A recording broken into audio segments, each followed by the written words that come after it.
Hi കൂട്ടുകാരെ, നമ്മൾ കഴിഞ്ഞ വീഡിയോയിൽ SIP-യിൽ മ്യൂച്വൽ ഫണ്ടിൽ നിക്ഷേപിച്ചാൽ അല്ലേ ഒരു മാസം നിക്ഷേപത്തെക്കുറിച്ചായിരുന്നു പറഞ്ഞിരുന്നത്. അതിനകത്ത് നമ്മൾ 100 രൂപ വെച്ചിടുന്നതിനെ കുറിച്ച് പറഞ്ഞിരുന്നു, ശരിയല്ലേ?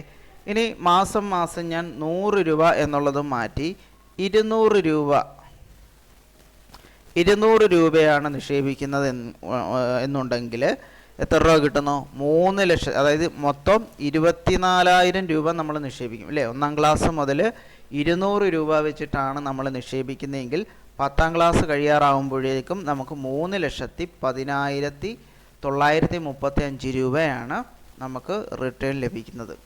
പിടികിട്ടിയോ? എപ്പോഴും ഓർക്കുക, ഇത് കറക്റ്റ് എമൗണ്ട് ആണെന്ന് വിചാരിക്കരുത്. ഏകദേശം ഈ റേഞ്ചിനടുത്ത് നമുക്ക് തിരിച്ചൊരു റിട്ടേൺ ലഭിക്കും. ഏകദേശം 40% ഹൈ റിസ്കിൽ തന്നെ ഇൻവെസ്റ്റ്മെൻറ്റുകൾ ചെയ്ത് കഴിഞ്ഞാൽ നമുക്ക് ഏകദേശം അത്രയും രൂപയ്ക്കടുത്ത് കിട്ടും. ഓക്കെ, അപ്പോൾ അത് ഓർമ്മ വെച്ചേക്കുക. മാസം 200 രൂപ വെച്ച് ഇട്ട് കഴിഞ്ഞാൽ 120 മാസം കൊണ്ട് 24,000 രൂപ നമ്മൾ നിക്ഷേപിക്കുകയും 3,10,000-നോടടുത്ത് പൈസ നമുക്ക് റിട്ടേൺ 10ാം ക്ലാസ് കഴിയുമ്പോൾ കിട്ടുകയും ചെയ്യും. അപ്പോൾ തുടർ പഠന സമയത്തൊക്കെ അല്ലെങ്കിൽ തുടർ പഠനത്തിനൊക്കെ നമുക്ക് ഈ പൈസ ഉപയോഗിക്കാൻ പറ്റും.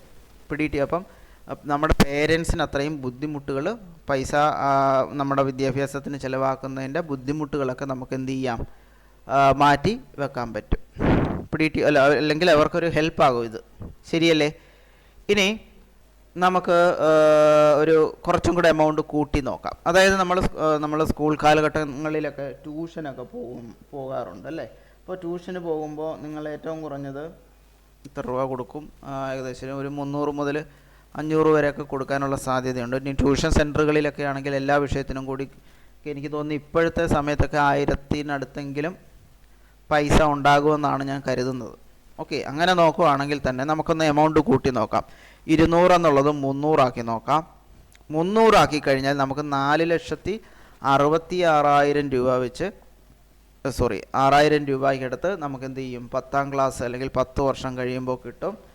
ഇനി അത് കഴിഞ്ഞാൽ 300 കഴിഞ്ഞാൽ ഒരു 400 രൂപ വെച്ചിട്ടാണ് നമ്മൾ ഇടാൻ ഉദ്ദേശിക്കുന്നതെങ്കിൽ ഏകദേശം 6,21,870 രൂപയ്ക്കടുത്ത് കിട്ടും. ഇനി അതല്ല 500 രൂപ വെച്ചിട്ടാണ് ഇടുന്നതെങ്കിൽ ഇത്രയും വരെയൊക്കെ നമുക്ക് മാക്സിമം പറ്റുമെന്നാണ് ഞാൻ കരുതുന്നത്.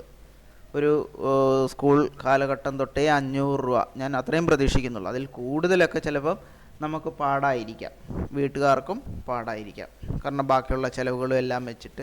അതുകൊണ്ട് 100 രൂപ മുതൽ 500 രൂപ വരെ ആണ് ഞാൻ പ്രതീക്ഷിക്കുന്ന ഒരു എമൗണ്ട്. അത്രയൊക്കെ നിക്ഷേപിച്ചാലും മതിയാവും.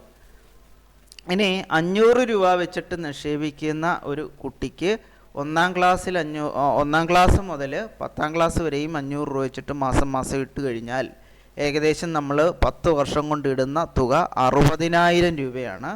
ഈ 60,000 രൂപ ഇട്ട് കഴിഞ്ഞാൽ നമുക്ക് എത്ര രൂപ തിരിച്ച് കിട്ടുന്നു? 7,77,337 രൂപയ്ക്കടുത്താണ് നമുക്ക് കിട്ടുന്നത്. കിട്ടിയോ? അപ്പോൾ ഏകദേശം ഒരു ധാരണയായ 100 രൂപ മുതൽ 500 രൂപ വരെയൊക്കെ നമുക്ക് സ്കൂൾ കാലഘട്ടത്തിൽ നിക്ഷേപിക്കാൻ കഴിയുകയുള്ളൂ എന്നാണ് ഞാൻ ഒരു സാധാരണഗതിയിൽ ഒരു ആവറേജ് ശരാശരി എന്നുള്ള രീതിയിൽ ഞാൻ പറയുന്നത്. 100 രൂപ വെച്ച് എല്ലാവർക്കും ഇടാൻ പറ്റും. പിന്നെ അതിൻ്റെ മുകളിലോട്ട് മാക്സിമം 500 വരെയൊക്കെയാണ് ഞാൻ സജസ്റ്റ് ചെയ്യുന്നത്. അതൊക്കെ നമ്മളെ കൊണ്ട് പറ്റും എന്നാണ് കരുതുന്നത്. കാരണം വീട്ടിലുള്ള ചിലവിൻ്റെയൊക്കെ കടയിൽ പോയതിൻ്റെ ബാക്കിയൊക്കെ സ്വരുക്കൂട്ടി നമ്മളൊരു തുക വെച്ചേക്കുക. എന്നിട്ട് ബാക്കി വേണ്ടുന്നത്, അതായത് 500 രൂപയിലേക്കൊക്കെ എത്തുന്നത്, ബാക്കി വേണ്ടുന്ന തുകയൊക്കെ വീട്ടുകാരുടെ കയ്യിൽ നിന്നോ ഒക്കെ വാങ്ങിച്ച് നമ്മൾ എന്ത് ചെയ്യുക? അത് സ്വരുക്കൂട്ടിയിട്ട് 500 രൂപ വെച്ചെങ്കിലും ഇട്ട് കഴിഞ്ഞാൽ നമുക്ക് പിന്നെ നമ്മുടെ ഉന്നത വിദ്യാഭ്യാസത്തിനൊക്കെ മറ്റുള്ളവരുടെ പൈസ ആശ്രയിക്കേണ്ടിയേ വരുന്നില്ല. അതായത് വീട്ടുകാർക്ക് ചിലവ് എത്രയേ ഉള്ളൂ? 60,000 രൂപയെ ചിലവ് വരുന്നുള്ളൂ, ശരിയല്ലേ? അപ്പോൾ 10 വർഷം കൊണ്ട് നമ്മൾ എന്തുണ്ടാക്കി? 7,77,337 രൂപയ്ക്കടുത്ത്, അല്ലെങ്കിൽ ഒരു 7 ലക്ഷം രൂപയ്ക്കടുത്തെങ്കിലും നമുക്ക് എന്ത് ചെയ്യാൻ പറ്റും? സ്വരൂപിക്കാൻ പറ്റും. പിടികിട്ടിയോ? അപ്പോൾ അങ്ങനെ നമുക്ക് നമ്മുടെ പേരൻസിനെയൊക്കെ ഹെൽപ്പ് ചെയ്യാൻ പറ്റും. പഠിത്തത്തിനുള്ള പൈസ നമുക്ക് തന്നെ കണ്ടെത്താൻ പറ്റുന്ന ഒരു രീതിയാണ് ഞാൻ ഈ പറഞ്ഞത്. അപ്പോൾ ഇതൊക്കെ ഇതൊരു ഇൻഫോർമേഷനാണ്. സിസ്റ്റമാറ്റിക് ഇൻവെസ്റ്റ്മെൻറ്റ് പ്ലാൻ, അതായത് മാസം നമുക്ക് ഇൻവെസ്റ്റ് ചെയ്യാൻ പറ്റുന്ന പ്ലാനുകളാണ് ഈ പറഞ്ഞത്.